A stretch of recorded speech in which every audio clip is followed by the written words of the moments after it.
Hello everyone, my name is Haley Forrest. My end goal in my career is to become a counselor. Throughout my presentation, I will tell you what my vision statements are in regards to what it might look like becoming culturally aware in a counselor setting. Different types of learners and hidden curriculum. When looking at different types of learners, we as counselors will need to understand the meaning of different types of learners. Mary Cowie states, every time I admitted I couldn't answer a question, a new learning opportunity arose. In my future career as a counselor, I will have to use different types of learning to my advantage because of the fact that I will see many patients of different cultures. Some of my patients will understand their emotions, but others won't due to their background, and that is what I will help them with. So what is hidden curriculum? According to an article on hidden curriculum, it refers to the unwritten, unofficial, and often unintended lessons, values, and perspectives that students learn in school. This doesn't just have to take place in school setting. It can be done anywhere, especially in a counselor's office. David Edwards states in his article, "We learn than we do." In my session with my patients, we learn about their struggles than we do what we learned. The patients might not realize we have talked about something that will benefit them the next day. My vision statement is, as a future counselor working with the families, I will see and understand the different types of learning that come into my presence. I will strive to make sure my plan is suited to their needs of learning, emotions, and abilities.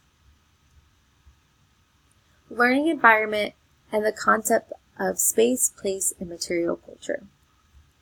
It is important to understand the environment the patient will be in.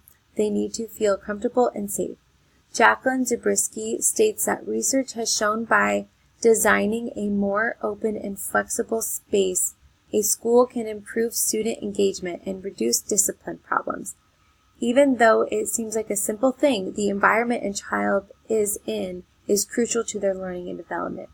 By using this information, creating an ideal space for future patients is just as important so they can reach their optimal learning within their own minds. To further this, Norris Johnston said that anything that is in the environment of the learners should be used for their learning. He says environments are not passive wrapping but active mechanisms for socialization and enculturation. The environment that I provide will say a lot about what I want the outcome of my sessions to be. I want to provide a comfortable space for all cultures to feel welcome. Material culture has shown to be important when creating the most ideal environment for students and their learning. Counseling and educating are two different things, but they have somewhat of the same outcome, the student/patient learning something. Material culture and the environment of my office space for children is extremely important. Although the classroom materials are different than those in offices, the child who comes into the office will leave learning something, whether it be about themselves or life skills. My vision statement is, my office will be an ideal comfort space for my future patients. This space will reflect on many families and the cultures that come with them. The office space will be equipped with a talk area, play area, reading area to allow for different patient type and comfort. The area will allow the student to get to know the space and feel comfortable in the conversation that will take place. Achievement gap and cultural bias. Susan Ansell defines achievement gap as the disparity in academic performance between groups of students. The gap needs to decrease in order for the students to be where they need to be. There are many ways to track this gap: test scores, course selections, dropouts, and college completion. Although my career will not partake in this sort of education, I am able to listen to the child, to hear their struggles, to see what needs to happen in the education system. Cultural bias is something that in my future career I am able to help towards. I won't be biased in my career, and I will be able to see anyone I can as long as I can help them. Stated by Kathy Jordan, attending to cultural compatibility for all cultural minority children would seem the wise and necessary thing to do. I find this to be true because our future relies on these students and patients because they are the next generation. My vision statement. As a counselor, I will not allow for cultural bias to be in the presence of my office. I will listen to my patients to see if they are worried about their future education or in their personal life. I will give them tips and tricks when overcoming cultural bias in their life outside of my office. Every patient will be welcomed into my office free of any bias that the rest of the world may bring. Culture as a disability and interpreting cultural conflict in learning environments. According to the article titled Disability Culture, cultural disability is not a disability within the culture. Cultural disability is the sum total of behaviors, beliefs, ways of living, and material artifacts that are unique to persons affected by disability. After doing the research on these heavy topics, I have come to realize how important it is to understand the concepts and put them forth into society however I can. Mary Cowie states that critically teaching young children about the world requires the teacher to be the learner. I have stated before that I do not want to be a teacher, but I want to help those who need helping as a future counselor. I will have patients of all cultures, and being prepared to help is crucial to their own development. There are a few ways I could do this: relating to the individual, promote relationships, and allow for group play. Judith Kapfer says that socialization is a largely covert operation dealing with the inculcations of culturally defined ways of perceiving the world and acting within it. The second topic discussed is cultural conflict in learning environment.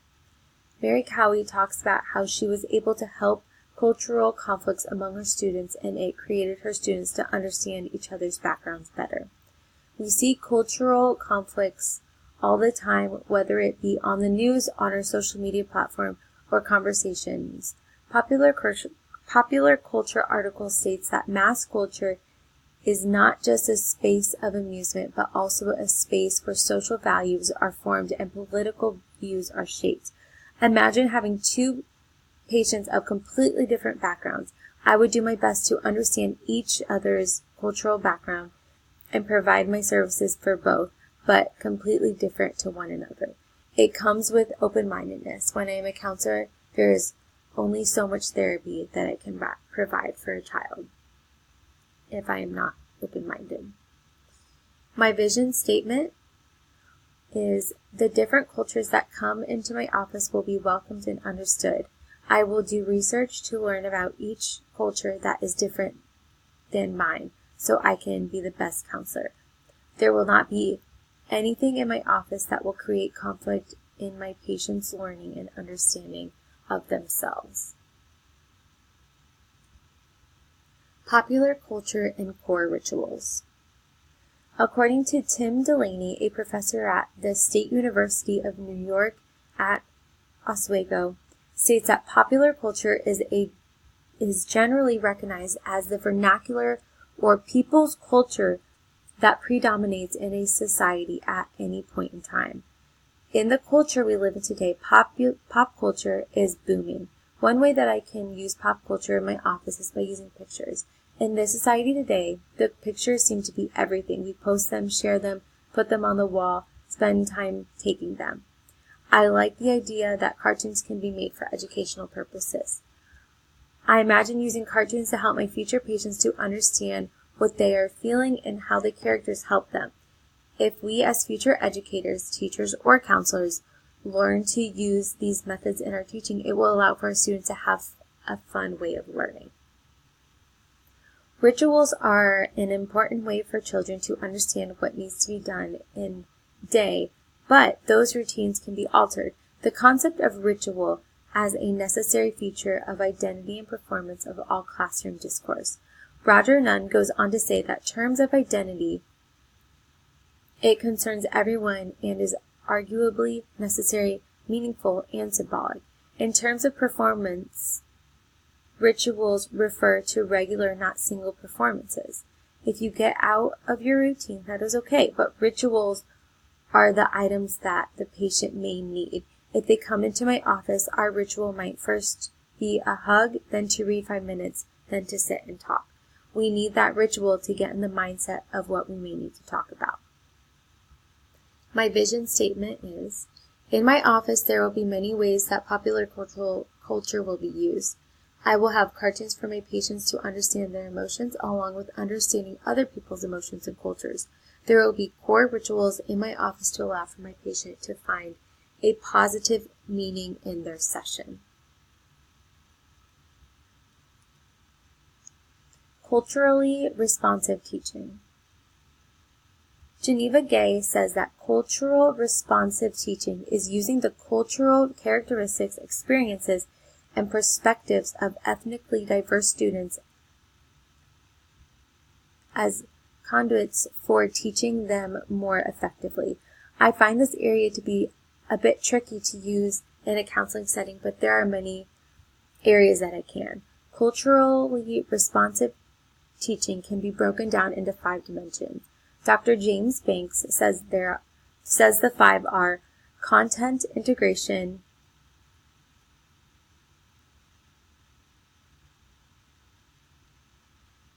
knowledge instruction, equity prejudice reduction, and empowering schools and social structure. Each of these I am able to look at to see where the gaps may be in my future career.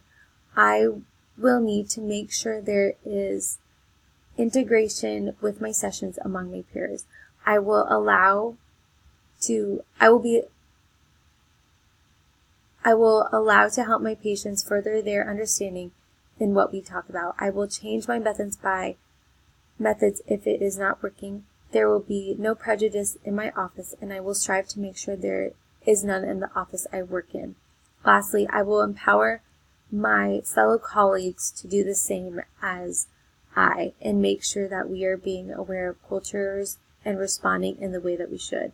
Sandra Tomlinson Clark said that more than decades ago, a call to the counseling profession identified the need to prepare culturally competent helping professionals to meet the challenges of multicultural and diverse American society.